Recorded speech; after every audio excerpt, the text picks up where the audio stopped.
யோனாவின் புஸ்தகம் 3ஆம் அதிகாரம் 10வது வசனத்தை வாசிங்கள்.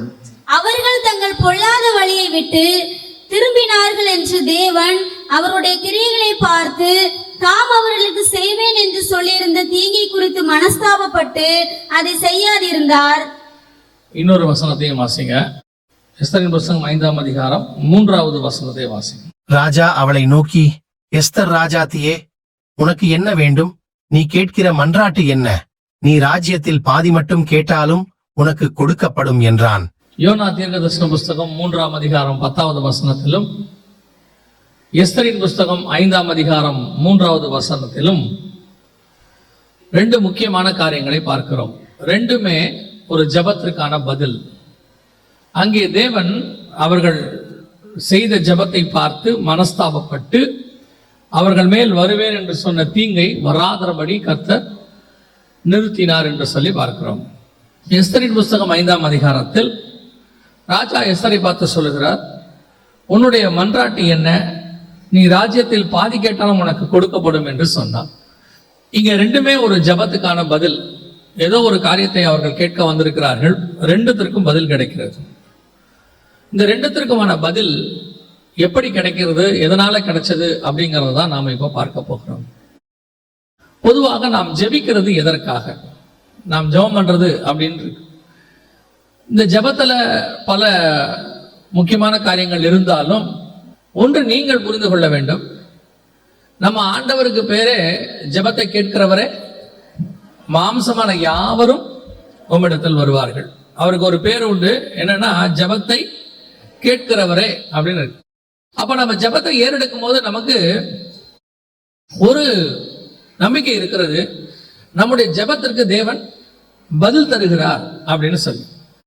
ஆனா தேவன் பதில் தருகிறார் என்பதற்கு நமக்கு உத்தரவாதம் இருக்குதா அப்படின்னு கேட்டீங்கன்னா, சில ஜெபம் கொஞ்ச நாள் கழிச்சு நமக்கு பதில் கிடைக்கும். ஆனால் பதில் கிடைக்கும் அப்படிங்கிறதுக்கு ஒரு உத்தரவாதம் உண்டு. உதாரணமா நான் உங்களுக்கு சொல்றேன். இப்போ ஒரு காலேஜுக்கு சீட்டுக்கோ மெடிக்கல் சீட்டுக்கோ நீங்க அப்ளிகேஷன் போட்டீங்கன்னா சீட்டு கிடைச்சிருச்சா இல்லையான்னு தெரியாது. ஆனா அப்ளிகேஷன் எங்ககிட்ட வந்துருச்சுன்றதுக்கு என்ன பண்ணுவாங்கன்னு கேட்டீங்கன்னா, ஒரு அக்னாலஜ்மெண்ட் கார்டு ஒன்று அனுப்பிவிடுவாங்க. அது நமக்கு வந்துருச்சுன்னா என்ன அர்த்தம்? இது என்ன ஆயிடுச்சு, நான் சொன்ன விண்ணப்பம் அங்க போயிடுச்சுன்னு அர்த்தம். அந்த கன்ஃபர்மேஷன் வந்து முதல்ல நம்ம ஜெபத்துக்கான ஃபர்ஸ்ட் ஸ்டெப். முதல்ல இதுவே நமக்கு தெரியுமா, நான் பண்ற ஜெபம் தேவன்கிட்ட போகுதா? அதுக்கு அப்புறம் தான் என் ஜெபத்துக்கு பதில் வருது. அது கால நிலையை பொறுத்து. சில ஜெபம், இப்ப நீங்க ஆண்டவரே எனக்கு குழந்தை இல்லப்பா, குழந்தை தாங்கப்பான்னா அதுக்கான பதில் நமக்கு எப்படி ஒரு மாசம் கழிச்சு தான் தெரியும். ஆண்டவர் பதில் கொடுத்தா கூட நமக்கு என்ன செய்யும், ஒரு மாசமோ 2 மாசமோ கழிச்சு தெரியும். சில ஜெபத்துக்கு சில வருஷம் கழிச்சு கூட தெரியும். ஆனால் சில ஜெபம் உடனே தெரியும், இமிடியேட்டா. ஒருத்தன் வந்து ஆண்டவர்கிட்ட விண்ணப்பம் பண்றான், தாவீதின் குமாரனே எனக்கு இரங்கும். அந்த ஜெபத்துக்கு உடனே அங்க என்ன செய்யுது, பதில் கிடைக்குது. சில ஜெபத்துக்கு உடனே பதில் கிடைக்கும், சில ஜெபத்துக்கு கொஞ்சம் நேரம் எடுக்கும், நாட்கள் எடுக்கும், சில ஜெபம் வருஷங்கள் கூட எடுக்கும். இப்போ உதாரணமா தானியேல் ஜெபம் பண்றார், எப்பொழுது எங்கள் சிறையிருப்பு திரும்பப்படும் அப்படின்னா 70 வருஷம் கழிச்சு அப்படின்னு தெரியுது அவருக்கு. அப்ப 70 வருஷம் கழிச்சுதான் அது என்ன ஆகும், அந்த ஜெபத்துக்கு பதில் கிடைக்கும். அந்த மாதிரி ஒவ்வொருத்துக்கும் ஒரு காலகட்டம் இருக்கு. ஆனா நமக்கு ஒரு நிச்சயம் இருக்கிறது, நம்முடைய தேவன் எல்லா ஜெபத்துக்கும் பதில் கொடுக்கிறார். அவர் பதில் கொடுக்காத ஜெபமே இல்லை. சில ஜெபத்துக்கு பதில் இல்லை என்பது கூட இருக்கும். நீங்க தேவ சித்தத்தின்படி கேட்டிருக்க மாட்டீங்க. ஆனா அதுக்கு ஒரு பதில் என்னன்னா, உனக்கு என்ன இல்லை, இது இல்லைன்றது கூட ஒரு பதில் தான். நம்ம எப்பவுமே ஆமாங்கிறதா பதிலா வச்சிருக்கிறோம். நம்ம போய் கேட்கறதெல்லாம் கர்த்தர் என்ன பண்ணிடணும், கொடுத்துடணும். நம்ம கேட்டதை அவர் கொடுக்கலன்னா அந்த ஜெபத்துக்கு பேர் என்னது, ஆண்டவர் எனக்கு எதை செய்யல, செவி சாய்க்கல, எனக்கு அவர் பதிலே சொல்லல. இல்ல, அவர் பதில் சொல்லியிருக்கிறார். என்ன பதில் சொல்லியிருக்கிறார்னா, உனக்கு தரமாட்டேன்னு பதில் சொல்லியிருக்கிறார். அதுவும் ஒரு பதில், தரமாட்டேங்கிறதும் ஒரு பதில். கவனிங்க. அப்போ ஒரு மிஷினரி, அந்த அம்மா வந்து பிறந்த போது நடந்த சம்பவம், அவங்க மிஷினரி அப்புறம் தான் இந்தியாவுக்கு வந்தாங்க. பிறந்த போது நடந்த சம்பவம், அவங்க கண்ணுடைய கருவிழி மட்டும் கருப்பு கலர்ல இருக்குமா. பொதுவா அந்த ஊர்க்காரங்களுக்கு எல்லாம் ப்ளூ கலர்ல இருக்கும். நமக்கு கருப்பா பிரவுனா இருக்கிற மாதிரி அவங்க ஊர்க்காரங்களுக்கு எல்லாம் ப்ளூவா இருக்கும். அந்த அம்மாவுக்கு மட்டும் கருப்பா இருக்கும். அப்போ கூட படிக்கிறவங்க எல்லாம் அவரை ரொம்ப கிண்டல் பண்ணியிருக்கிறாங்க. ஏன் உன் கண்ணு மட்டும் கருப்பா இருக்குது, எதனால அப்படின்னு சொல்லி அவரை ரொம்ப கேவலமா பேசியிருக்கிறாங்க. இப்போ அந்த அம்மா கிட்டத்தட்ட அந்த வாலிப பிராயத்துல இருந்து ரொம்ப வருஷமா ஜெபம் பண்றாங்க ஆண்டவர்கிட்ட, எனக்கு இந்த கருப்பா இருக்கிறத ப்ளூவா மாத்தி கொடுங்க ஆண்டவரே, ப்ளூவா மாத்தி கொடுங்க ஆண்டவரேன்னு சொல்லி. ஆனா அந்த ஜெபத்துக்கு பதில் வரவே இல்லை, அது கருப்பா தான் இருக்குது. அவங்களும் ரொம்ப ஃபெடப் ஆயிட்டாங்க. சரி, நம்ம ஜெபத்துக்கு என்ன செய்யாது, பதில் வராது அப்படின்னு சொல்லிட்டு ஃபெடப் ஆயிட்டாங்க. ஒரு நாள் வந்தது, அவங்க மிஷனரியா ஒப்பு கொடுத்து இந்தியாவுக்கு வந்தாங்க, குறிப்பா தமிழ்நாட்டுக்கு வந்தாங்க. இங்கே வந்து ஊழியத்தை தொடங்கின போது இங்க நம்ம எல்லாருமே கருப்பு கண்ணு உடையவங்க. அது மட்டும் இல்லாம நம்ம கலர்லாம், தோல் கலர்லாம் கருப்பு. அவங்க என்ன பண்ணுவாங்களா, நம்மள ஒருத்தரா தன்னை காட்டணும், அப்பதான் பழக முடியும்னு சொல்லி புடவை கட்ட பழகிட்டாங்களாம். அது மட்டும் இல்லாம நம்ம சரீரத்துல என்ன பண்ணுவாங்களா, கறி எடுத்து பூசிப்பாங்களாம். பூசிட்டு கூடுமான வரைக்கும் தன்னை கருப்பாக்கி கொள்வாங்களாம். ஆனா என்ன ஒரு விசேஷம்னா, அவங்களை எதை மாத்த முடியாதுன்னா கண்ணு மட்டும் என்ன செய்ய முடியாது, அன்னைக்கு இந்த லென்ஸ் எல்லாம் கிடையாது, மாத்த முடியாது.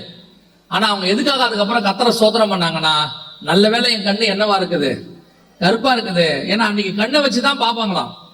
அப்ப கருப்பா இருக்குது. அப்ப அந்த ஜெபத்துக்கு கத்தர் என்ன செய்யல, பதில் கொடுக்கல. சில ஜெபத்துக்கு கத்தர் பதில் கொடுக்கலனாலும் அதுல நன்மை இருக்கிறது என்று அர்த்தம். அல்லேலூயா. அப்ப நமக்கு ஒண்ணு புரியணும், நம்ம ஜெபம் எல்லாத்துக்கும் கத்தர் பதில் கொடுக்கிறாரு, இல்லை என்பதும் ஒரு பதில், எல்லாத்துக்கும் பதில் கொடுக்கிறார். அதனாலதான் ஜெபத்தை கேட்கிறவரேன்னு இருக்கு. ஆனா இங்க நம்ம வாசிச்ச வசனத்துல யோனா புஸ்தகத்திலையும் எஸ்தர் புஸ்தகத்துக்கும் ரெண்டு வித்தியாசம் இருக்கு. ஒன்று, இங்கேயும் கத்தர் பதில் கொடுக்கிறார், அங்கேயும் கத்தர் பதில் கொடுக்கிறார். ஆனா அந்த பதில் கொடுக்கிற விஷயத்தில் ஆண்டவர்கிட்ட சில, அந்த முறையில சில மாற்றங்கள் தெரிகிறது. என்ன மாற்றம் தெரிகிறது அப்படின்னு சொன்னா, முதலாவது வாசிங்க, யோனாவின் புஸ்தகம் 3ஆம் அதிகாரம் 6வது வசனத்தை வாசி.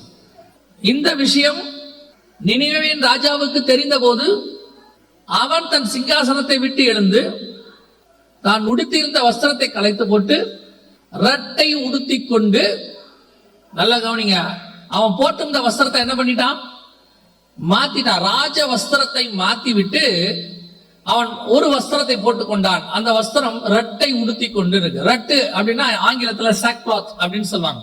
சாக்லாத் அப்படின்னா நமக்கு புரியுறபடி நான் உங்களுக்கு சொல்றேன். அது என்னன்னு கேட்டீங்கன்னா, இந்த கோணி பையில செய்யக்கூடியதான மாதிரி ஒரு துணி, ஈஸியா புரியறதுக்காக உங்களுக்கு சொல்றேன்.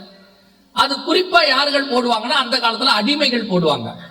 அந்த காலத்துல வேலைக்காரங்க, குறிப்பா ரொம்ப அடிமையா இருக்கிறவங்களுக்கு ஒரு பெரிய சாக்லாத் மாதிரி, அந்த கோணி பையில ரெண்டு பக்கம் கையை விட்டா எப்படி இருக்கும், தலையை உள்ள விட்டு ரெண்டு கை விடுறதுக்கு மாதிரி செஞ்சு ஃபுல்லா போட்டிருப்பாங்க. அதுதான் அடிமைகள் ட்ரெஸ், ஃபுல்லா இருக்கும். அதுக்கு பேர் ரட்டு. அப்படி ஒரு ட்ரெஸ் ராஜா போட்டுட்டு போய் தேவ சமூகத்துல உட்கார்ந்து ஆண்டவர்கிட்ட நோக்கி கெஞ்சுறான். இவன் யாருன்னு கேட்டீங்கன்னு சொன்னா, நினிவேயின் ராஜா. நினிவே என்பது வேதத்தின்படி தேவ ஜனங்கள் அல்லாதவர்கள். ஆண்டவருக்கு எல்லா ஜனங்களும் பொதுதான், ஆனா உடன்படிக்கைக்கு வெளியே இருக்கிறவர்கள் அர்த்தம். இந்த உடன்படிக்கைக்கு வெளியே இருக்கிற ஜனங்கள் ஒரு காலத்துல தப்பு செய்யும் போது அவர்களுக்கும் கர்த்தர் வாய்ப்பு கொடுக்கிறார் மனம் திரும்புறதுக்கு, அவங்களுக்கும் சொல்றார். அப்படி சொல்லும் பொழுது அவர்கள் உடனடியாக அந்த ராஜா கேட்டு தன் சிங்காசனத்தை விட்டு எழுந்து, அவன் உடனடியாக அந்த இடத்தை விட்டு வந்துட்டான். தனக்கு ஒரு ஸ்தானம் இருக்கு, தான் ஒரு நாட்டுடைய ராஜா அப்படிங்கறதெல்லாம் விட்டுட்டு அப்படியே முழுவதுமாக தன்னை தாழ்த்துகிறான். எந்த ரேஞ்சுக்கு தாழ்த்துறான்னு கேட்டீங்கன்னா, அடிமையின் இடத்துக்கு தன்னை தாழ்த்துகிறான். தாழ்த்தி அந்த இரட்டை உடுத்தி கொள்ளுகிறான். உடுத்தி கொண்டு தேவ சமூகத்துல வந்து உட்கார்ந்து அழுறான். இரவும் பகலும் 40 நாள் அவன் வந்து அப்படியே குசியாமலும் குடியாமலும். அதோட பெரிய விஷயம் என்னன்னு கேட்டீங்கன்னா, கீழே சொல்லுது, அவன் மட்டும் இல்லையா, அவன் ஊர்ல இருக்கிற எல்லாரும், அதையும் தாண்டி ஆடு மாடு கூட. வசனம் சொல்லுது யோனாவின் புஸ்தகம் 3ஆம் அதிகாரத்துல, மனுஷரும் மிருகங்களும் ரட்டினால் மூடிக்கொண்டு, எல்லாத்தையும் மூடுறான்ட்டான். எல்லாமே நாங்க அத்தனை பேரும் அடிமைகள் ஆண்டவரே உமக்கு முன்பா. இது ஜெபத்துக்கு பதில் பெற்றுக் கொள்வதற்கான ஒரு வழி, தன்னை தாழ்த்துவது. நீ எப்பேற்பட்ட ஆளா இருந்தாலும் தன்னை தாழ்த்துவது என்பது எந்த அளவுக்கு தாழ்த்தணும் அப்படின்னு கேட்டா, அடிமையின் ரூபத்துக்கு தாழ்த்தணும். எவ்வளவுக்கு எவ்வளவு தன்னை தாழ்த்துகிறோமோ அந்த அளவுக்கு மேல இருக்கிறவர்கிட்ட என்ன பண்ண முடியும், நீங்க ஜெபத்துக்கு பதில் வாங்க முடியும்னு அர்த்தம். நல்லா கவனிச்சு பாத்தீங்கன்னா நம்ம ஊர்லயே நீங்க பார்க்கலாம், போலீஸ் உங்களை நிறுத்தி உங்ககிட்ட லைசன்ஸ் எல்லாம் இல்லைன்னு வச்சுக்கோங்க, அடுத்த வார்த்தை அவங்க சொல்றது என்ன தெரியுமா? வண்டியை விட்டு இறங்கு. நம்ம வண்டியை விட்டு இறங்கி நிக்கிற தோரணையே மாறிடும்.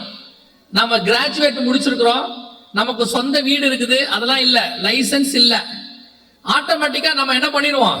வண்டியை விட்டு இறங்கிடுவோம். அப்படி கை ஒரு மாதிரி வந்துடும், குரல்ல ஒரு தாழ்மை வந்துடும், ஆட்டோமேட்டிக்கா சாரெல்லாம் வந்துடும் வாயில.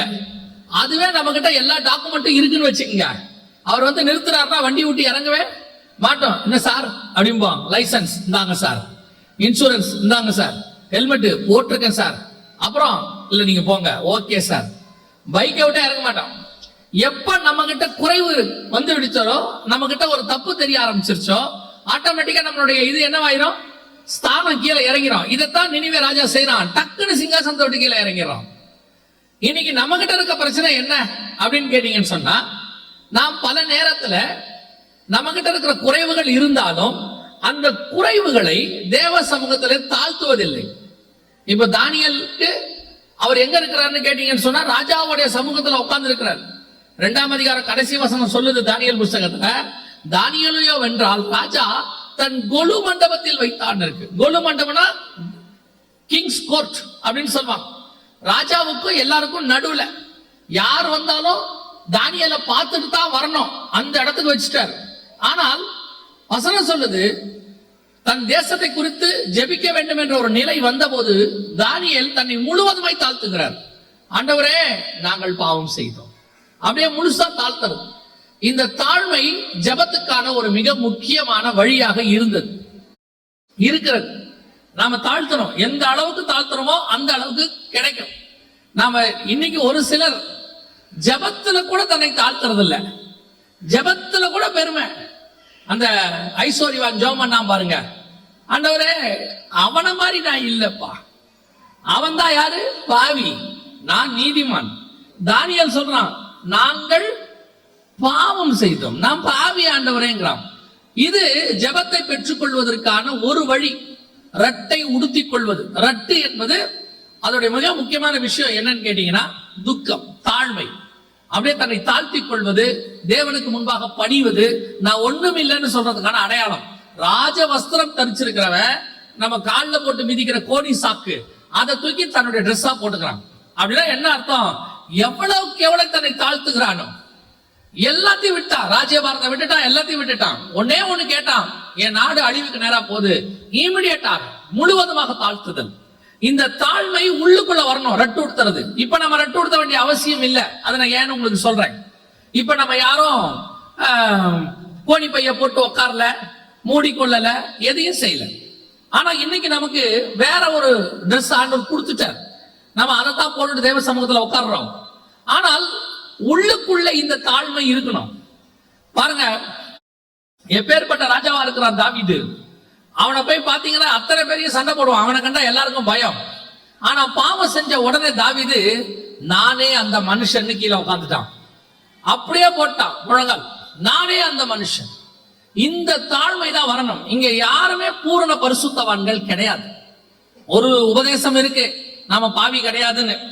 நாம பாவத்தை கர்த்தர் மன்னிச்சிட்டாரு, ஆனா நாம இன்னும் பாவமத்துல இருக்கிறோம். மன்னிச்ச பிறகு எவ்வளவு பாவம் செஞ்சிருக்கிறோம். அதனால்தான் வசனம் சொல்லுது, நம்மில் பாவம் இல்லை என்று சொல்வோமானால் நம்மை நாமே வஞ்சிக்கிறவர்களாகி இருப்போம். இன்னைக்கு நமக்கு அப்படி ஒரு குரூப் இருக்கு, அதை விட்டுருங்க. நாம பாவத்தை ஆண்டவர் மன்னிச்சுட்டாரு, நீதிமான் ஆக்கிட்டாரு. ஆக்குன பிறகு எத்தனை பாவம் இருக்குது, எவ்வளவு காரியங்கள்ல மீறுதல்கள் இருக்குது, எவ்வளவு கோபம் இருக்குது, மூர்க்கம் இருக்குது, இன்னும் எவ்வளவு விதமான காரியங்கள் நமக்குள்ள காணப்படுது. இது அத்தனையிலையும் நான் ஊழியக்காரன், நான் விசுவாசி, 10 வருஷம் விசுவாசி, எனக்கு வேதத்தை பத்தி நல்லா தெரியும், நான் ரொம்ப நல்லா பாடுவேன், எனக்கு இவ்வளவு டேலண்ட் இருக்குதுன்ட்டு ஜெபத்துல போய் ஆண்டவர்கிட்ட கட்டக்கூடாது. ஆண்டவர்கிட்ட போகும்போது தாழ்மை வந்துடணும், நான் ஒண்ணுமில்லைன்னு வந்துடணும். ஒண்ணுமில்லதான், தேவனோட கம்பேர் பண்ண நாம ஒண்ணுமில்ல. நீங்க தாவீது ராஜாவையே இருந்தாலும் அவன் ஒண்ணுமில்லைன்ட்டான். கமாலியல் பாத்துல படிச்சவனே சொல்லிட்டான், நான் ஒண்ணுமே இல்ல ஆண்டவரே, நான் எல்லாருக்கும் எல்லாமானேன், எல்லாருக்கும் அடிமையானேன். இதான் முதலாவது. உங்களுக்குள்ள அந்த தாழ்த்துகிற சுபாவம் வரணும். அந்த தாழ்த்துகிற சுபாவம் வரணும்னா ராஜா என்ன பண்ணா, ஃபர்ஸ்ட் சிங்காசனத்தோட்டு கீழே இறங்கிட்டான். உட்கார்ந்து இருக்கிற இடத்தோட என்ன பண்ணிட்டான், கீழே இறங்கிட்டான். அதான் ரொம்ப முக்கியம். நீங்க எந்த உங்க மைண்ட்ல ஒண்ணு உட்கார்ந்து இருக்குது, நீங்க யாருன்னு. அது கிராஜுவேட்னு உட்கார்ந்துருக்கோம், பணக்காரன்னு உட்கார்ந்துருக்கோம், அல்லது கோடீஸ்வரன் உட்கார்ந்துருக்கோம். சிலது உங்க மைண்ட்ல ஏறி உட்கார்ந்துருக்கோம். அங்கிருந்து இறங்கணும் கீழே. முதல்ல அந்த இடத்த விட்டு இறங்கிடணும். நான் எந்த இடத்துல வேலை பார்க்கறேன், என்ன சம்பாதிக்கிறேன், மாசம் எவ்வளவு வருது, எத்தனை வீடு இருக்குது, எங்க ஊர்ல எனக்கு என்ன பேரு, எங்க அப்பா யாரு, அந்த இடத்த விட்டு இறங்கணும் கீழே. எல்லாத்தையும் விட்டுட்டு இறங்கிட்டு ஆண்டவர்கிட்ட சொல்லணும், ஆண்டவரை நான் நட்டுடுத்திக் கொள்ளுகிறேன். யாருப்பா? அடிமை ஆண்டவரே. அது இருதயத்துக்குள்ள வரணும், வெளியே இல்ல. அது பழைய ஏற்பாடு, சாக்கை உடுத்திக் கொள்வது. அதே நேரத்துல புதிய ஏற்பாடு, நமக்கு ஆண்டவர் ஒரு அடையாளத்தை வச்சிருக்கிறார். நாம எப்படி போய் நிக்கணும்? வாசிங்க எஸ்தரின் புஸ்தகம் 5ஆம் அதிகாரம் 1ஆம் வசனத்தை வாசிங்க. 3ஆம் நாளிலே எஸ்தர் ராஜ வஸ்திரம் தரித்து கொண்டு, இந்த விண்ணப்பத்துக்கு அந்த அம்மா போற ஸ்டைல் பாருங்க. இப்போ யோனாவுடைய ராஜா, அவர் யாரு? ராஜா. அந்த ராஜா தேவன் கிட்ட பதில் வாங்குறதுக்கு ரெட்டை உடுத்தி கொண்டு போனாருன்னு பார்க்கிறோம். ஆனா இங்க ராஜ வஸ்திரத்தை தரித்து கொண்டு எஸ்தர் வந்தாள்னு பார்க்கிறோம். இதுக்கும் காரணம் இருக்கு. இப்ப இவ யாரு? அந்த தேசத்துக்கு அடிமை பெண், அடிமையாக கொண்டு வரப்பட்டவள். இஸ்ரவேலிலிருந்து அடிமையாக கொண்டு வரப்பட்டவள். மொர்தெக்காய் அடிமையாக கொண்டு போகப்பட்டவர். அவருடைய அண்ணன் பொண்ணு தான் இவன். சோ இவங்களும் அடிமையா இருந்தவங்க தான் எஸ்தர் ஒரு காலத்துல. ஆனா எஸ்தர் இப்பொழுது ராஜாவுக்கு ஒரு விண்ணப்பத்தோடு கூட போறாங்க. போகும்போது அவங்க ஒரு வேலை செய்யறாங்க, ராஜ வஸ்திரத்தை தரித்து கொண்டு போனாள். அதோட அர்த்தம் என்ன? நான் அடிமையா வந்திருக்கலாம், ஆனா இன்னைக்கு ராஜா என்னை மாத்தி ராஜஸ்திரீயாக உட்கார வைத்திருக்கிறார். வாசிங்க எஸ்தரின் புஸ்தகம் 2:17. ராஜா சகல ஸ்திரீகளை பார்க்கிலும் எஸ்தர் மேல் அன்பு வைத்தான், எஸ்தரின் மேல் அன்பு வைத்தான், சகல கன்னிகைகளை பார்க்கிலும், சகல கன்னிகைகளை பார்க்கிலும் அவனுக்கு அவன் சமூகத்தில் அதிக தயையும் பட்சமும் கிடைத்தது. ஆகையால் அவன் ராஜ கிரீடத்தை அவள் சிரசின் மேல் வைத்து அவனை வஸ்தியின் ஸ்தானத்திலே பட்டத்து ஸ்திரீயாக்கினான். இப்போ 2ஆம் அதிகாரத்துல பட்டத்து ஸ்திரீ ஆயாச்சு. இப்ப இந்த அம்மா என்ன ஆயிட்டாங்க? ராஜஸ்திரீ, வஸ்தியின் ஸ்தானத்துக்கு வந்தாச்சு. ஆனா அடிமை பெண். ஒரு காலத்துல அடிமை பெண்ணா இருந்தவங்க தான். ராஜா அன்பு வைத்து அவள் மேல வாசம் வைத்து அவளை கொண்டு மேல உட்கார வச்சுட்டான். இப்ப ராஜா உட்கார வச்சாச்சு. இப்போ ஒரு விண்ணப்பம் வருது. இப்போ எஸ்தருக்கு தெரியுது, ராஜா கிட்ட நான் போய் அந்த விண்ணப்பத்துக்கு பதில் வாங்கணும்னா பழையபடி நான் அடிமையின் ரூபத்துல போனா, ரட்டுடுத்திக்கிட்டு போனா, ஒரு அடிமையா கொண்டு வரப்பட்டவள் அந்த ஸ்தானத்துல போனா பதில் கிடைக்குமா? இல்ல ராஜ வஸ்திரம் தரிச்சுக்கிட்டு போய் ராஜாக்கு முன்னாடி நின்னா பதில் கிடைக்குமா? இதான் இப்ப 2வது ஸ்டேஜ். ஒரு காலத்தில் நாம் அடிமையா இருந்தது உண்மை. அந்த தாழ்மை இன்னும் இருதயத்தில் இருக்கணும். எப்பவும் ஒரு காரியத்தை அடிக்கடி ஆண்டவர் உணர்த்துவார். எப்பேற்பட்ட ராஜாவானாலும் சரி, தாவீது பெரிய ராஜாவாயிட்டான், ஆனா ஒண்ணு மட்டும் அவன் மைண்ட்ல இருந்துகிட்டே இருக்கும். அடிக்கடி சொல்லுவான், ஆடுகளுக்கு பின்னால் அலைந்து கொண்டிருந்த என்னை. அவன் சொல்லுவான், என்னுடைய குடும்பம் ஆடுகளுக்கு பின்னால் அலைந்து கொண்டிருந்தது. அதை திருப்பி திருப்பி சொல்றது தப்பு கிடையாது. ஏன்? கர்த்தர் எதிர்பார்க்கறது என்ன? ஆதியிலே கொண்டிருந்த அன்பை விட்டாய் என்று உன் பேரில் எனக்கு ஒரு குறை உண்டு. பழச மறந்துடாத, எங்கிருந்து வந்தோன்றத மறந்துடாதீங்க. இன்னைக்கு கர்த்தர் நம்மள ராஜஸ்திரியா உட்கார வச்சிருக்கிறார். கர்த்தர் நம்மள ஆசீர்வச்சிருக்கிறாரு. நம்ம ஊர்ல, ஏரியால, ஜனங்களுக்கு முன்பாக, ஊழியத்துல, எல்லாத்திலையும் ஆசீர்வச்சிருக்கிறார். ஆனா நீங்க இறங்கி திருப்பி அந்த அடிமையின் வஸ்திரத்தை தரிக்கணுங்கிற அவசியம் கிடையவே கிடையாது. கர்த்தர் மாத்திட்டார், ஆசீர்வதிச்சிட்டார். ஆனா உள்ளுக்குள்ள இருக்கணும், நான் யாரு அப்படின்னு. நமக்கும் இயேசு கிறிஸ்துக்கும் என்ன வித்தியாசம் பாத்தீங்கன்னா, இயேசு அடிமையின் ரூபம் எடுத்து வந்திருக்கிறார். ஏன்னா அவர் சிலுவையை சுமக்கணும். ஆனா உள்ளுக்குள்ள அவர் என்னவா இருக்கிறார் தெரியுமா? ராஜாவாக இருக்கிறார். எந்த இடத்திலும் தான் ராஜாங்கிற ஸ்தானத்தை விட்டு கொடுக்க மாட்டார். ஒரு இடத்துல பிலாத்து கேட்பாரு, யூதருக்கு ராஜாவா? அவர் சொல்லுவாரு, நீ சொல்லுகிறபடி தான். அவர் சொல்லல, இல்லைங்க இவங்க எல்லாம் என்ன குடிச்சு கொண்டு வந்துட்டாங்க, பார்த்து செய்யுங்கன்னு சொல்லல. அவர் சொல்றாரு, ஆமாயா நான் யூதருக்கு ராஜா தான். எந்த இடத்துல தன் ஸ்தானத்தை விட்டு கொடுக்க மாட்டார். அவருடைய நடை, அவருடைய தோரணை, அவர் வெளியே பார்க்கறதுக்கு தேவ ஆட்டுக்குட்டி, பலியாக போற ஆட்டுக்குட்டி, ஆனா உள்ளுக்குள்ள அவர் என்னவா இருக்கிறாரு? ராஜாவாக இருக்கிறார். நமக்கு என்ன பிரச்சனைனா, இப்ப கர்த்தர் நம்மளை என்னவா மாத்திட்டாரு? ராஜாக்களும் ஆசாரியருமாய் மாத்திட்டார். உள்ளுக்குள்ள மாத்திட்டார். வெளியே நம்ம என்னவாதான் இருக்கிறோம், இன்னும் இந்த உலகத்துல இருக்கிற சாதாரண மனுஷரா தான் இருக்கிறோம். நம்ம ஆட்களுக்கு இங்க இப்ப என்ன பிரச்சனைனா, உள்ளுக்குள்ள ராஜாவா இருக்கணும், வெளியே பார்க்கறதுக்கு தாழ்மையா இருக்கணும். இப்ப இங்க இருக்கிறவங்களுடைய பிரச்சனை என்னன்னா, நிறைய பேருக்கு வெளியே ராஜா மாதிரி இருக்கணும், உள்ளுக்குள்ள தாழ்மையா இருக்கணும்ன்ற எண்ணம் இல்ல.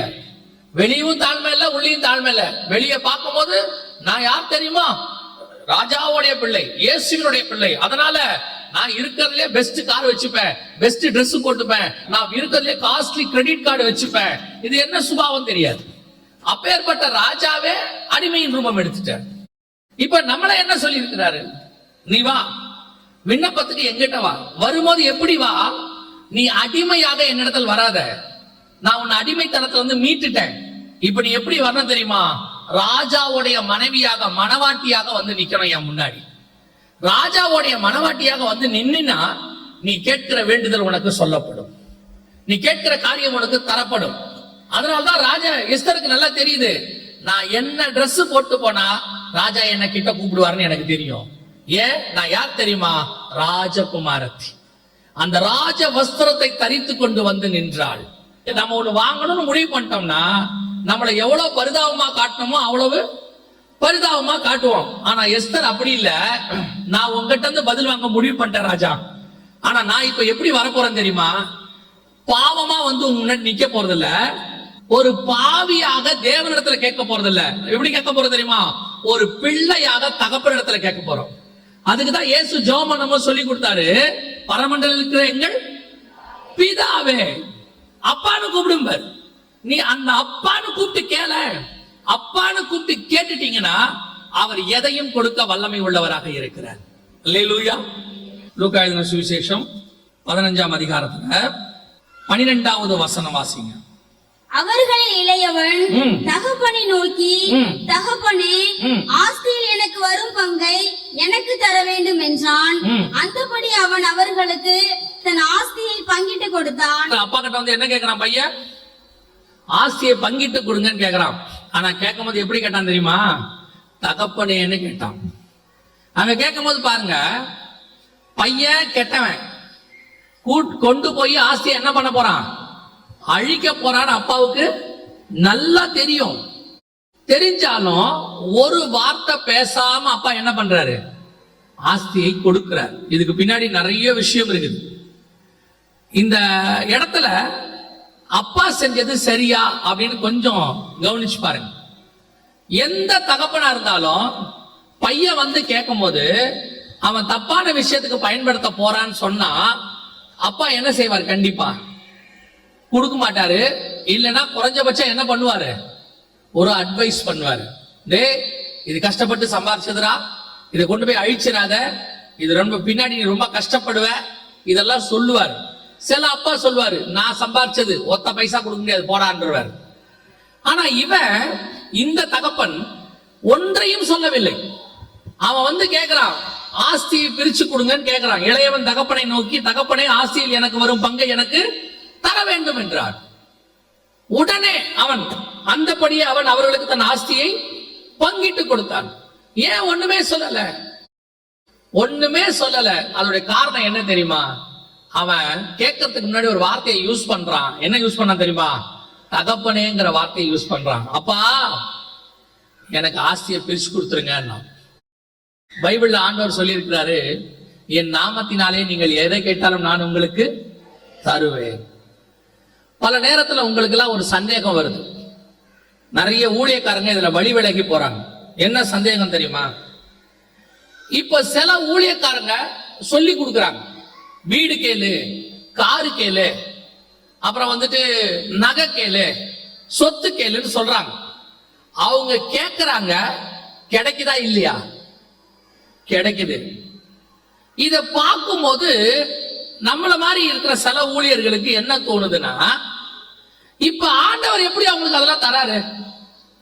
ஆண்டவர் வந்து பைபிள்ல கீழானவைகள் அல்ல மேலானவைகளையே நாடுங்கள்னு சொல்லி இருக்கிறார். ஆனா இப்ப இவங்க கீழானதான் நாடுறாங்க, கேட்கிறாங்க. ஆனா கேட்ட காரியம் கிடைக்குது. இந்த வசனத்தின் அடிப்படையில அவங்க இயேசுவின் நாமத்துல கேட்கிறாங்க. என்ன கேட்கிறாங்க, இயேசுவின் நாமத்துல எனக்கு வீடு கொடுங்க, இயேசுவின் நாமத்துல எனக்கு கார் கொடுங்க. அந்த நாமத்துல எதை கேட்டாலும் கிடைக்கும். ஆனா தெரிஞ்சுக்கொள்ளுங்க, அது இளையகுமாரன் தகப்பன்ட்ட கேட்கிற மாதிரி அர்த்தம். அவங்க கேட்கறது அழிய போற ஆஸ்தி. ஆனா தகப்பன்ட்ட அவங்க அதை கேட்கிறாங்க, தகப்பனும் கொடுக்கிறார், அவ்வளவுதான். ஆனா நீங்களும் நானும் தகப்பன் கிட்ட அதை கேட்கல. இப்ப எஸ்தர் புஸ்தகத்துல போய் பாருங்க. எஸ்தர் புஸ்தகத்துல ராஜகுமாரத்தையே அழைக்கப்பட்டவங்க எது கேட்டாலும் கிடைக்கும்னு வசனம் சொல்லுது. அப்ப பாருங்க, எஸ்தரின் புஸ்தகம் 2ஆம் அதிகாரம் 13 வாசிங்க. இப்படி ஜோடிக்கப்பட்ட பெண் ராஜாவினிடத்தில் பிரவேசிப்பாள். கன்னி மாடத்தில் இருந்து தன்னோடு கூட ராஜ அரண்மனைக்கு போக அவள் தனக்கு வேண்டும் என்று கேட்பவை எல்லாம் அவளுக்கு கொடுக்கப்படும். அவ என்ன கேட்டாலும் கிடைக்கும், என்ன கேட்டாலும் கிடைக்கும். இப்ப இளையகுமாரன் தகப்பன்ட்ட கேட்கிற மாதிரி அது. அதத்தான் இன்னைக்கு இருக்கிற நிறைய ஊழியக்காரங்க கேட்டுக்கிட்டு இருக்காங்க. இயேசுவின் நாமத்துல அதை கேளு, இயேசுவின் நாமத்துல இதை கேளு, உனக்கு கிடைக்கும் கிடைக்கும்னு சொல்றாங்க. கிடைக்கவும் செய்யுது. இளையகுமாரனுக்கு ஆஸ்தி பிரித்து கொடுக்கப்பட்டது. கேட்கிற பெண்ணுக்கு எல்லாம் கொடுக்கப்படும். ஒண்ணு இல்லாம நீ என்ன கேட்டாலும் தருவாங்க. ஆனா நீங்களும் நானும் இருக்க வேண்டிய மெத்தட் என்ன அப்படின்னு பின்னாடி வசனம் சொல்லுது. வாசிங்க, 15வது வசனம் வாசிங்க. மொர்தெகாய் தனக்கு குமாரத்தியை ஏற்றுக்கொண்டவளும் அவன் சிறிய தகப்பனாகிய அபியேலின் குமாரத்தியுமான எஸ்தர் ராஜாவினிடத்தில் பிரவேசிக்கிறதற்கு முறை வந்தபோது அவள் ஸ்திரீகளை காவல் பண்ணுகிற ராஜாவின் பிரதானியாகிய ஏகாய் நியமித்த காரியமே அல்லாமல் வேறொன்றையும் கேட்கவில்லை. இதுதான் டிஃபரன்ஸ். நல்லா தெரிஞ்சுக்கொள்ளுங்க. மணவாட்டி சபைக்கும் மத்த பெண்ணுக்கும் உள்ள டிஃபரன்ஸ். நீ என்ன கேட்டாலும் கிடைக்கும்பா, அதெல்லாம் இயேசு இல்லைன்னே சொல்லல. நீ என்ன வேணாலும் கேட்டு வாங்கிக்க. ஏன்னா சர்வ வல்லமை உள்ள தேவன். எதை வேணாலும் கேட்டு வாங்கிக்க, ஆண்டவர் கொடுக்கிறார். என் நாமத்தினால கேட்டு அதை இளையகுமாரன் கேட்கிற மாதிரி, அதை மற்ற கன்னிகைகள் கேட்கிற மாதிரி. ஆனா எஸ்தர் எப்படிப்பட்டவள் தெரியுமா? எனக்கு ஏகா என்ன நியமித்தாரோ, எனக்கு பரிசுத்த ஆவியானவர் என்ன நியமித்தாரோ இந்த பூமியில, எனக்கு என்ன தேவை என்பதை என் பரலோக பிதா ஏற்கனவே அறிந்திருக்கிறார். அவர் என்ன கொடுப்பாரோ அதை நான் வாங்கிப்பேன். எனக்குன்னு நான் ஒண்ணு என்ன செய்ய மாட்டேன், கேட்கவே மாட்டேன். இதுதான் டிஃபரன்ஸ். இளையகுமாரன் கேட்டதுக்கும் நாம கேட்காம இருக்கிறதுக்கும், மத்த பெண்கள் கேட்டதுக்கும் எஸ்தர் கேட்காம இருக்கிறதுக்கும் என்ன சொல்லி கொடுக்கறாங்க? கேளுங்கள், கேளுங்க, கேளுங்கன்றாங்க. அதுக்கு 2-3 வசனங்களை மட்டும், அந்த வசனத்தை முன்னாடி விட்டுறாங்க, பின்னாடி விட்டுறாங்க, அதை மட்டும் எடுத்துக்கிறாங்க. பாருங்க, நீங்கள் எதை கேட்டாலும் தருவேன், உங்கள் சந்தோஷம் நிறைவாயிருக்கும்படி பரமபிதா தருவார்னு இருக்கு. எதை தருவார்னு இருக்கு? லூக்கால வசனம் தெளிவா சொல்லுது, நீங்கள் சந்தோஷமா இருக்கும்படிக்கு பரமபிதா பரிசுத்த ஆவியை தருவார்னு இருக்கு. தெளிவா இருக்கு வசனம். அப்ப இன்னைக்கு இந்த எஸ்தர் ராஜ வஸ்திரம் தரித்து கொண்டு வந்தவளாய் அத்தாரிட்டியோட அவ கேட்டா கிடைக்கும். அதுதான் ஸ்தானம். அது என்ன ஸ்தானம்? தகப்பன் ஸ்தானம். நான் தகப்பனிடத்துல வந்து கேட்க போகிறேன். இப்ப நான் என்ன வஸ்திரம் தரிச்சிருக்கிறேன் தெரியுமா? இப்ப பாருங்க, அந்த இளையகுமாரன் திருப்பி வரான். அந்த சொத்தெல்லாம் அழிச்சிட்டான். அழிச்சு முடிச்சுட்டு திருப்பி அவன் தகப்பனை நோக்கி வரான். வரும்போது அவன் என்ன சொல்றான் பாருங்க, வாசிங்க. 15ஆம் அதிகாரம் 20-21 வாசிங்க. குமாரன் தகப்பனை நோக்கி, தகப்பனே. இப்ப திருப்பி பாவ மன்னிப்பு கேட்கிறான். கேட்கும் போது எப்படி கேட்கிறான்? தகப்பனேன்னு கேட்கிறான். அழியிற சொத்தை கேட்கும் போதும் தகப்பனேன்னு கேட்டான். அழிச்சு முடிச்சுட்டு திருப்பி மன்னிப்பு கேட்கும் போது எப்படி கேட்கிறான்? தகப்பனேன்னு கேட்கிறான். அந்த தகப்பன்கிற ஸ்தானம் இருக்கு பாத்தீங்களா, அதுதான் இம்பார்ட்டன்ட். இப்ப நீங்களும் நானும் ராஜவஸ்திரம் தரித்த எஸ்தரை போல தேவனுக்கு முன்பாக பிள்ளைகள் என்கிற ஸ்தானத்தில் வந்து நிக்கிறோம். இந்த ஸ்தானத்துல வந்து நின்னா கண்டிப்பா உங்கள் ஜெபத்திற்கு ஆண்டவர் பதில் கொடுக்க வல்லமை உள்ளவராக இருக்கிறார். அல்லேலூயா. நீங்க என்ன ஜெபத்தோட வந்து நிக்கிறீங்களோ அதை பரலோகம் பாக்குது. அது என்ன ஜெபம்ன்றது அப்புறம் பாத்துக்கலாம். ஆனா வரும்போது எப்படி வரணும் தெரியுமா? தகப்பனுங்கிற ஸ்தானத்துல வரணும், அப்பாங்கிற ஸ்தானத்துல வந்து கேட்கணும். இன்னைக்கு நிறைய பேர் புதிய ஏற்பாட்டுல தாழ்த்துறோங்கிற பேர்ல பழைய ஏற்பாட்டுடைய காரியத்தை எடுத்துக்கிட்டு ஆண்டவர்கிட்ட வந்து சொல்றாங்க, ஆண்டவரே நான் ஒரு குப்பை. ஆண்டவர் நினைப்பாரு, என் பையனை என் பொண்ணை ரத்தத்தால கழுவி பிள்ளையா மாத்திட்டேன், ஆனா அது இன்னும் குப்பையாவே இருக்குது. ஆண்டவரே நான் ஒரு கழுத. எதுக்கு சொல்றாங்கன்னா, எருசலேம்ல இயேசு கழுதையில நுழைஞ்சாராம். அந்த கழுதை யாராமா? இவங்களாமா. அதுக்கு தாழ்த்த, ஆண்டவரே நான் ஒரு குப்பை, நான் ஒரு கழுத அப்படின்னு ஆண்டவர் சொன்னாரு. எப்ப பையனா மாறுவ? இன்னும் கழுதையாவே இருக்கிறியே, எப்ப நீ என் குமாரனும் குமாரத்தையுமாய் மாறுவீர்கள்? நீங்கள் உங்களை தாழ்த்துகிறது குற்றம் அல்ல, தாழ்மைங்கிற பேர்ல நீங்க ரொம்ப மோசமா போறீங்க. இப்ப நம்ம போய் நான் குப்பை, நான் கழுதனா பரலோகம் பார்த்துட்டே இருக்குது. நீ இருந்தது உண்மைப்பா, ஒரு காலத்துல குப்பையா இருந்த, அடிமையா இருந்த, குப்பையிலிருந்து நான் உன்னை உயர்த்திட்டேன். இன்னைக்கு உன்னை எங்க கொண்டு வந்து நிறுத்திட்டேன்? மகன் மகள் என்கிற இடத்துக்கு கொண்டு வந்து நிறுத்திட்டேன். நீ ராஜ வஸ்திரம் தரிச்சுக்கிட்டு வா, அப்ப வந்து நில்லு. உன் வேண்டுதல் என்னவோ அது உனக்கு கொடுக்கப்படும். தகப்பன் நீ கேட்டு பாரு, நீ அழிக்கிறத கேட்டாலும் சரி, பாவ மன்னிப்பு கேட்டாலும் சரி, தகப்பன் கொடுப்பதற்கு வல்லமை உள்ளவராக இருக்கிறார். தேவனாகிய கர்த்தர் உங்களையும் என்னையும் நம்முடைய பிள்ளைகளாக பார்க்கிறார். நீங்க ஜெபம் பண்ணுங்க, நல்லது. கூடி வந்து ஜெபம் பண்ணுங்க, அழுது ஜெபம் பண்ணுங்க, வேணாம்னு சொல்லல. ஆனா எப்படி ஜெபம் பண்ணணும் தெரியுமா? ஒரு தகப்பன் கிட்ட பிள்ளை கேட்கிற மாதிரி அத்தாரிட்டியோட கேட்கணும். ஆண்டவரே எனக்கு இது வேணும் ஆண்டவரே. ஆனா கேட்கறது எதுன்றது அப்புறம். ஆனா கேட்கிறவங்க எப்படி இருக்கணும்ன்றத இப்ப நம்ம பார்த்துக்கிட்டு இருக்கிறோம். என்ன கேட்கிறோங்கிறது அடுத்து. கேட்கிறவங்க என்ன எப்படி இருக்கணும்? அத்தாரிட்டி. பிள்ளை தகப்பன்ட்ட கேட்கிற மாதிரி போய் கேட்கணும். ரெண்டாவது அங்க சொல்ற அடுத்த விஷயம் என்ன அப்படின்னு சொல்லி பாருங்க, வாசிங்க. யோனாவின் புஸ்தகம் 3ஆம் அதிகாரம் 10வது வசனத்தை வாசி. அவர்கள் தங்கள் பொல்லாத வழியை விட்டு திரும்பினார்கள் என்று தேவன் அவருடைய கிரியைகளை பார்த்து, பொல்லாத வழிகளை விட்டு திரும்பினார்கள் என்று தேவன் நம்பல. உடனே அவங்க திரும்பிட்டாங்கப்பா, ஓகே அப்படி சொல்லல. அடுத்த வசனம் என்ன சொல்லுது? தேவன் அவர்கள் பொல்லாத வழிகளை விட்டு திரும்பினார்கள் என்று கிரியைகளை பார்த்து 40 நாள் பார்க்கிறார்.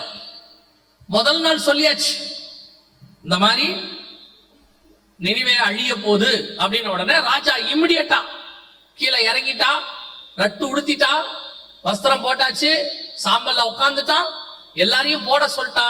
எல்லாம் ஓகே தான். இதெல்லாம் இந்த ஆரம்பத்துல ஒரு ஃபோர்ஸ் வந்து உடனே கேட்ட உடனே தீர்மானம். ஆண்டவர் பாக்குறாரு, நினிவேக்காரங்க அதே மாதிரிதான். ஃபர்ஸ்ட் டே போய் யோனா சொன்ன உடனே ஓகே ரைட் உடுப்பா, நம்ம ரட்டு உடுத்துவோம், சாம்பல்ல உட்காருவோம், கேட்போம். ஆண்டவர் பாக்குறாரு, முதல் நாள் கொஞ்சம் வேகமா தான் இருக்கானுங்க, 2வது நாள் பார்ப்போம். 2வது நாள் அப்படியே இருக்கிறாங்க. 3வது நாள் பார்ப்போம், 3வது நாள் அப்படியே இருக்கிறாங்க. அப்ப ஆண்டவர் பார்க்கிறாரு, தொடர்ந்து அவர்கள் கிரியைகளிலே அவர்கள் தங்கள் நீதியை வெளிப்படுத்துகிறார்கள். இன்னைக்கு நாம வெளிப்படுத்துறோமா? எடுக்கிற தீர்மானத்துல நிக்கிறோமா? ஊழியத்துல எத்தனை தீர்மானம் எடுத்திருக்கிறீங்க? செஞ்சிருக்கிறீங்களா? இனிமேட்டு இதெல்லாம் செய்வேன் நீங்களே செஞ்சீங்களா? ஆவிக்குரிய வாழ்க்கையில எத்தனை தீர்மானம்? நம்ம அவன் ரேஞ்சுக்கு அவங்கவுங்க தீர்மானம். சின்ன பிள்ளைங்க அவங்க தீர்மானம்.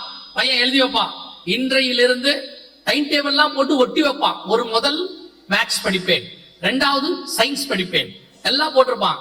அதுக்கப்புறம் அதை பார்க்கவே மாட்டான் அவன்.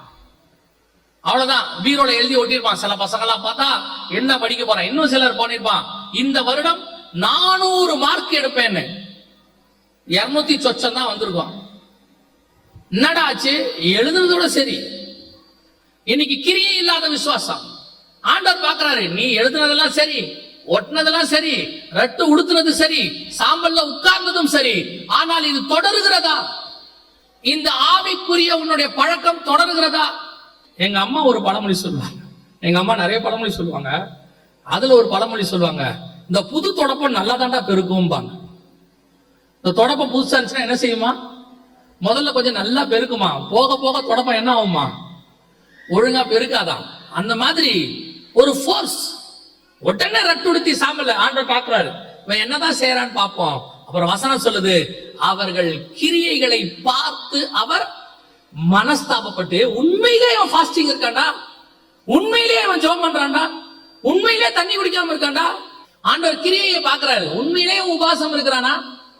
நினிவே ஜனங்களை பார்க்கிறார், இரவும் பகலும் 40 நாள் புசியாமலும் குடியாமலும். அவன் சொல்லிட்டான், மிருகம் கூட குடிக்க கூடாதுன்ட்டான். அவன் வீட்டுல இருக்கிற ஆடு மாடு கூட என்ன செய்யக்கூடாது? தண்ணி குடிக்க கூடாது. ராஜா செத்து போவ, ராஜா செத்தா பரவாயில்லடா, தேவன் மனம் இருக்கிற வரைக்கும் நம்ம இந்த பிரேயரை நிறுத்தவே கூடாது. கர்த்தர் மனஸ்தாபப்பட்டு அவனுக்கு பதில் கொடுத்தார். இன்னைக்கு இதுதான் கர்த்தர் எதிர்பார்க்கிற ஜெபம். ஆனா உங்களுக்கு எனக்கும் இப்ப அதல்ல. ரட்டுடுத்தி சாம்பல்ல உட்கார்ந்து ஆண்டவர்கிட்ட கதற அது இல்ல. இப்ப மாத்திட்டார். என்ன தெரியுமா, இப்போ ராஜா அங்க உட்கார்ந்து ரட்டுடுத்தி சாம்பல்ல உட்கார்ற வேலை எல்லாம் இல்ல. இப்போ வசனம் சொல்லுது அவர் மனஸ்தாபப்படல, வேற ஒண்ணு இருக்கு இப்போ நமக்கு அதை விட மேலானது. வாசிங்க, முடிக்கலாம், வாசிங்க. எஸ்தரின் புஸ்தகம் 5ஆம் அதிகாரம் 2ஆம் வசனம் வாசிங்க. எஸ்தர் 5:2 வாசிங்க. ராஜா ராஜஸ்திரியாக எஸ்தர் முற்றத்தில் இருக்கிறதை கண்டபோது அவளுக்கு அவன் கண்களில் தயை கிடைத்தது. இப்ப என்ன கிடைச்சிருச்சு? இப்ப அவன் மனஸ்தாபப்படல. ஐயோ, எஸ்தர் நைட்ல வந்து நிக்கிறாங்களே, ஃபாஸ்டிங்ல இருக்கிறாங்களே.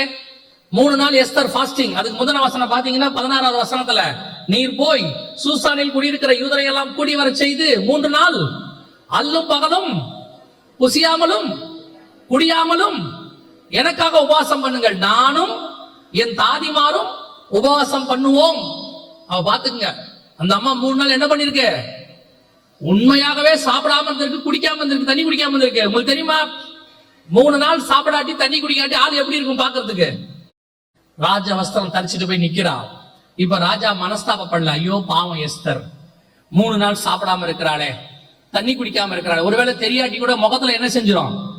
நாமெல்லாம் யார் தெரியுமில்ல, உபவாசம் இருக்கிறோன்றத காட்டாம காட்டிடுவோம். ஆனா இயேசுநாதர் என்ன சொல்றாருன்னா, நீ உபவாசம் இருக்கும் பொழுது நல்லா என்ன செய்ய, தலைக்கு எண்ணெய் வச்சு வாரி சும்மா பிரிஸ்கா போய் நில்லுங்கிறாரு. ஏன்னா நீ உபவாசம் இருக்கிறது யாருக்கு தெரியக்கூடாது. அதத்தான் எஸ்தர் செய்யறாங்க. ராஜவஸ்திரம் தரிச்சு நல்ல முகத்தெல்லாம் கழுவி நீட்டா போய் நிக்கிறாங்க. ராஜாவுக்கு இப்ப மனஸ்தாபம் இல்ல. ராஜாவுக்கு என்ன இல்ல? ஐயோ பாவம், அங்க நினிவே ஜனங்களை பார்த்து கர்த்தர் என்ன பட்டார்? மனஸ்தாபப்பட்டார். ஐயோ சாப்பிடாம இருக்கிறான், தண்ணி குடிக்காம இருக்கான், மிருகம் கூட தண்ணி குடிக்காம இருக்கு, உண்மையிலே இருக்கிறானுங்கடா, 40 நாளா இருக்கிறான். அவன் கிரியைகளை பார்த்து மனஸ்தாபப்பட்டு. ஆனா இங்க அப்படி இல்ல. எஸ்தர் வந்து நிக்கிறாங்க, சபை நிக்குது, ராஜவஸ்திரம் தரிச்சு கிராண்டா நிக்குது. பாக்குறதுக்கு எப்படி இருக்குது? கிராண்டா இருக்கு. அப்ப ராஜா பாக்குறாரு. இப்போ ராஜா மனஸ்தாபப்படவில்லை. ஆனா வசனம் சொல்லுது, ராஜா ராஜஸ்திரியாக எஸ்தர் முற்றத்தில் இருக்கிறதை கண்டபோது அவளுக்கு அவன் கண்களில் தயை கிடைத்தது. அதான் ரொம்ப இம்பார்ட்டன்ட். தயை கிடைத்தது அப்படின்னா என்ன அர்த்தம்? மனஸ்தாபப்படல, மனஸ்தாபப்படல.